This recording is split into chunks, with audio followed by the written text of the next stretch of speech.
Bonjour à tous, j'espère que vous allez bien. Je vais vous présenter dans cette vidéo comment est-ce que j'ai fait pour réaliser. Donc c'était une commande personnalisée, donc il s'agit de Nocturne Elderwood de League of Legends. Alors tout d'abord je commence par écrire le titre, voilà son nom et tout, et à commencer à le dessiner, donc que ce soit la tête, les bras, en gros tout son corps, donc là on peut voir la main également. Et donc en fait ça va me permettre de mieux me rendre compte des proportions, des reliefs, et ça va me faciliter grandement la tâche ensuite quand il faudra utiliser la pâte polymère. Donc voilà ce que ça donne. Alors après c'est une sorte de croquis, voilà, c'est vite fait, hein, c'est pas fait pour être précis. Et ensuite je vais prendre du fil donc qui se tord, donc c'est du fil pour faire des armatures. Et avec deux pinces à bijoux rondes, je vais en gros essayer de faire la forme des bras, enfin en fait pour faire une armature.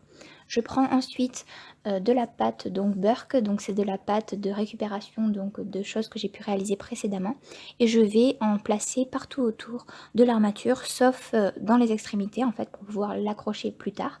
Et donc cette pâte ne se verra pas, donc c'est pour ça que c'est pas grave si ce n'est pas très joli. Et donc ensuite je vais faire ça donc pour les deux. Donc je fais ça pour les deux et je vais rajouter un petit bout de fil en métal avec un petit bout de pâte pour réaliser sa main, parce qu'en fait je sais pas si vous avez bien vu, mais il y a sa main qui n'est pas, qui est un petit peu plus haut par rapport au reste. Ensuite là je prends un gros clou et avec de la pâte donc qui ne se verra pas non plus, je réalise le corps. Je réalise également quelque chose pour le tenir et là il me semble que je les ai mis au four. Donc maintenant on va s'attaquer à la tête. Donc pour la tête là c'est pareil, je regarde un modèle et j'essaye de reproduire donc avec ma lame, mon scalpel et mes outils en gros. Donc là par contre j'avais essayé de l'attacher pour pas que ça bouge, mais bon ça bougeait sur la planche de carrelage. Parce que bien sûr la tête, étant donné que c'est quelque chose d'assez précis et petit, il vaut mieux le faire directement sur ce qui ira au four. Donc moi là le papier de cuisson. On peut également mettre la plaque de carrelage au four, mais bon. Donc là, je continue à faire la tête. Donc ensuite, maintenant, je vais faire ce qui est comme des... Non, c'est pas des antennes, je sais pas vraiment ce que c'est, mais il y a deux sortes d'expansions qui lui sortent de la tête. Donc là, je modèle un petit peu, je fais les yeux, donc voilà, là, je les rajoute. Donc je les rajoute donc en m'aidant bien sûr à chaque fois d'un modèle pour voir à peu près la forme. Et puis en essayant d'ajuster au mieux hein, pour que ça rentre bien, parce qu'il faut que ce soit proportionnel, bien évidemment. Donc voilà ce que ça donne pour la tête. Donc maintenant je vais, ça je l'ai fait hors caméra parce que j'ai pas vu, j'étais hors cadre. Donc je vais prendre du doré et je vais faire une sorte de losange où je vais faire les traits de dents. Avec du rose framboise je vais faire les yeux. Donc ça, la couleur, ça c'est du nacré, c'est de chez Fimo, c'est le nacré. Ensuite je vais rajouter deux petits bouts de blanc et deux petits bouts de jaune dans les yeux pour faire une sorte de reflet comme j'ai pu voir qu'il y avait sur l'image. Et donc voilà ce que ça donne une fois qu'il y a la texture. Donc la tête est terminée. Ah non, elle n'est pas terminée. Donc on va rajouter ensuite des petits boudins noirs. Enfin oui, j'ai fait ça parce que je trouve que les yeux ne ressortaient pas assez sinon. Donc là on peut voir que ces pièces sont cuites. Donc je rajoute de la Fimo liquide à l'arrière du dos. Non, à l'avant du dos.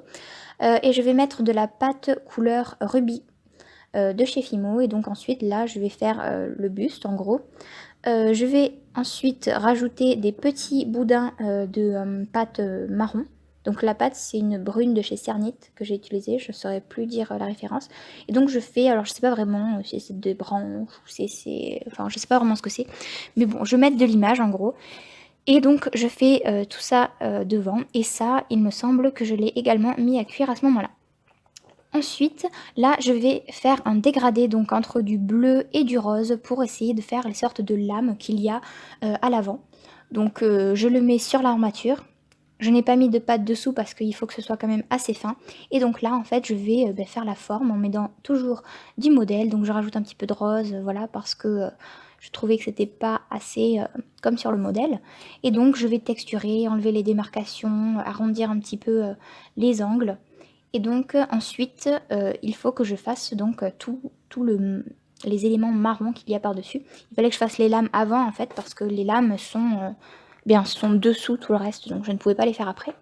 Donc là, je rajoute des petits bouts de marron partout. Alors bien sûr, très important, je fais toujours un côté puis l'autre. Je ne fais pas tout le côté et ensuite tout l'autre parce que étant donné qu'il a deux bras, enfin voilà, il faut que ce soit un minimum symétrique des deux côtés. Donc à chaque fois que je mets quelque chose d'un côté, je le mets sur l'autre, comme ça je suis sûre que je fais exactement la même chose.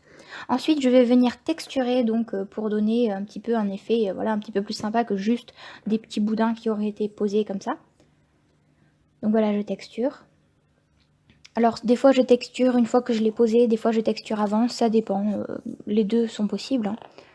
Donc voilà, donc ça ce sont les pièces que j'ai pour l'instant, tout est cuit là, donc je vais avoir la tête, le buste et les deux bras.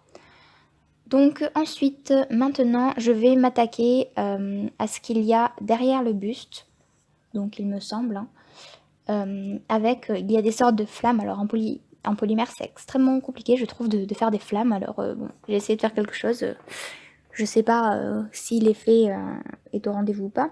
Bon, en tout cas, je vais recouvrir ce qui est resté de non couvert, donc de pâte violette.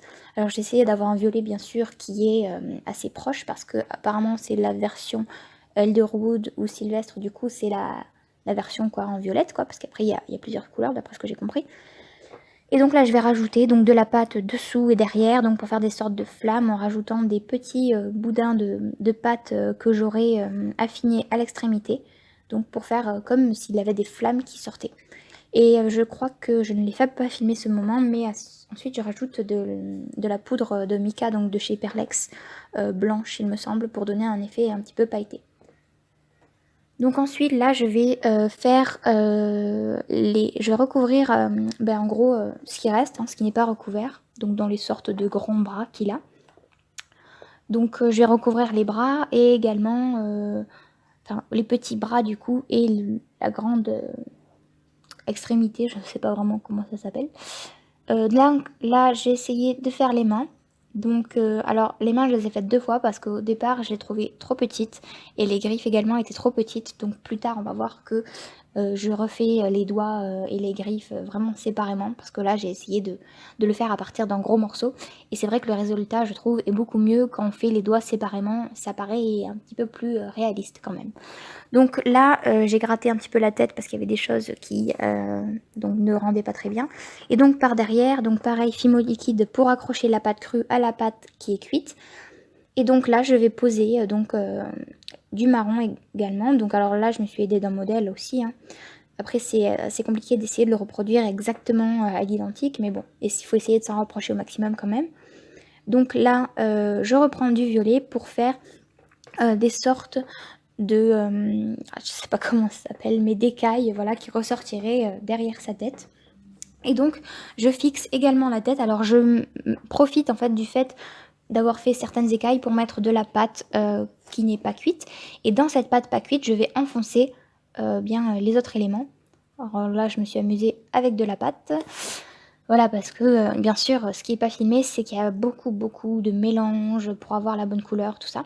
Donc là, on peut voir que j'ai enfoncé la tête et les bras donc dans de la pâte qui est elle-même accrochée au buste. Et donc maintenant, après avoir cuit tout ça ensemble, donc une fois que tout est bien accroché, je vais bien rajouter des sortes d'écailles derrière pour justement que ce soit caché et qu'on ne le voit plus.